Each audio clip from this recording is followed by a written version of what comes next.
Welcome back to section 15.2, scatterplots. And now, data displays, and we are starting with scatterplots. Scatterplots consist of a collection of data points that are plotted in a plane, and we use scatterplots to see how two kinds of data are related. So here, we've got 50 states, and we're looking at the percentage of students in 8th grade who are proficient on the reading exam related to the percentage of students that are proficient in mathematics. So we're relating proficient in math and proficient in reading. And so when we look at that, like an ordered pair would be the X would be reading and the Y would be math. So when we pull a data point, this data point looks like it's about 2818. So that means, oh, here they're doing 1919. And this means that 28% of the 8th grade students that are proficient in reading and 18% are proficient in math. So we can see from the scatter plot that states with a lower percentage of students proficient in reading also have a lower percentage of proficient in math. So we can say that they might be correlated, that the proficiency in math and proficiency in reading might be related.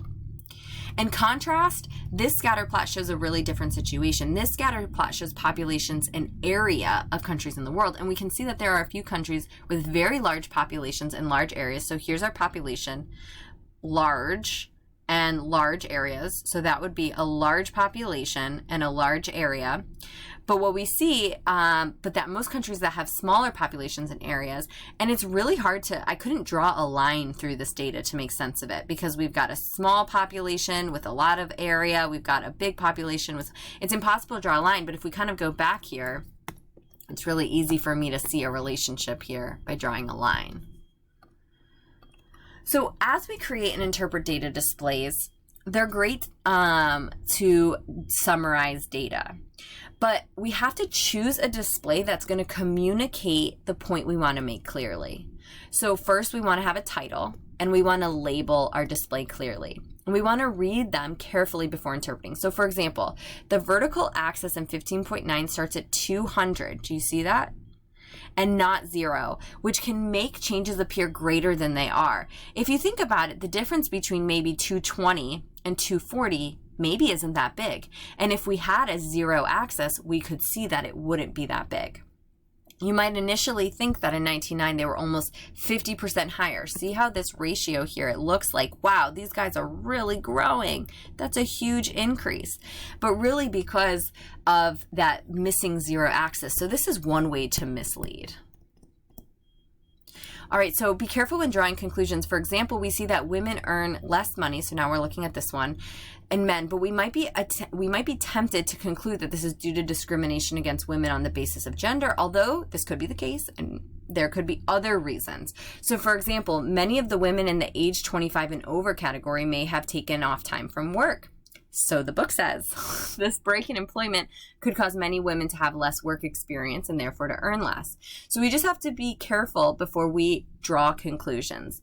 And although we can read specific numerical information from data displays, the main value is in showing the qualitative information. So when you read a data display, look for the qualitative information that it conveys. So let's look at the pie graph.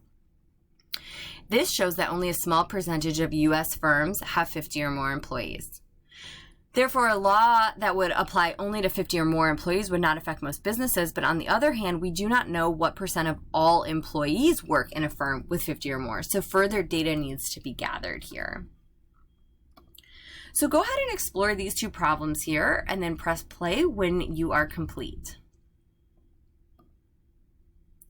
So critique the data display below. Would you recommend a different data display? All right, so here we're talking about grains, vegetables. This does not seem like an appropriate line graph for me because we're not talking about things that change over time. We're comparing different categories. So this is not the best data display. I would say that a circle or pie graph would be better because then we could compare the percentages because we're talking about percentages. That could be good. We could even do a bar graph and we could have percentages on the side. And then we could see, okay, how do they compare, right? So this is not a line graph is for data over time. So that is not a good data display. Okay, students scooped, let's make this a little bigger. Students scooped dry beans out of a bag and counted the number of beans in each scoop, and they recorded it in the dot plot. When a student was asked to make a list of the data displayed, the student responded with 13775.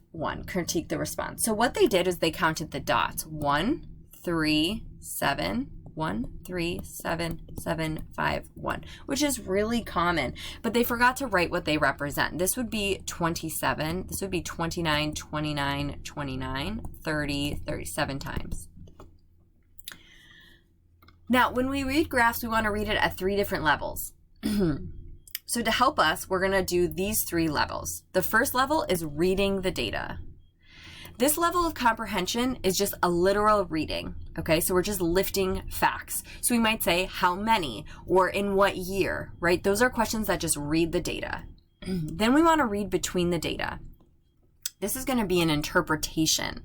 So we want to maybe compare quantities, okay? And so we might say, well, in which year was there more? Who has less? How did they compare over time? So now we're reading between the data. And then lastly, reading beyond the data requires a reader to predict or infer. So based on this, what would you expect in 2020? Based on this, what would you expect for grains? So those are the 3 types of reading levels that we're going to be asking questions on. So for example, here, read the data. We've got this bar graph about student school lunch choices. How many students chose pizza? So that's just read the data. What do you see? 11. How many students chose a school lunch? So now I have to do something with the data. I have to add up. I've got 11 here and I've got 6 here, so I would say 17. How many more students chose pizza than hamburger? That's another between the data. I have to find the data and then do something with it. Now beyond the data, if students had the same choices tomorrow, would the graph come out the same? So that's an implication or an inference. You're kind of taking the data and making decisions with it.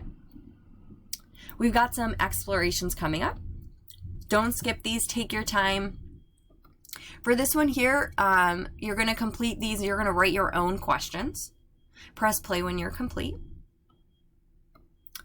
Don't skip this one as well. This is a great one. Continue on and then press play when you're complete. And our last exploration of this section, you're going to ask those questions again. Press play when you're complete. And that concludes section 15.2.